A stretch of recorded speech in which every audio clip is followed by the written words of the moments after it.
We were last in there in March, end of yeah. March. We were going in to do all the measurements for the furniture and thinking we'd be in a couple of weeks. Little did we know it was being pushed out and pushed out. So it's frustrating.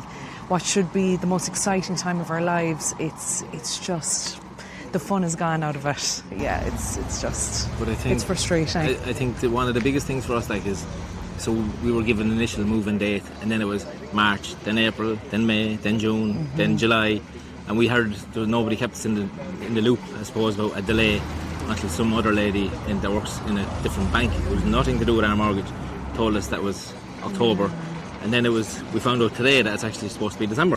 So we should be in it a couple of months by now paying our own mortgage, but instead we're paying somebody else's mortgage, and our house is just sitting there. It has everything in it. It has carpet. The only thing it's missing is electricity. There's no explanation you can give that'll work to say, you know, they're allowed to build these houses, but it's going to take a year or more to put electricity in. There's been no communication. And just the not knowing, constantly having it pushed out, it's just hard to look forward to anything because we're afraid to get our hopes up at this stage.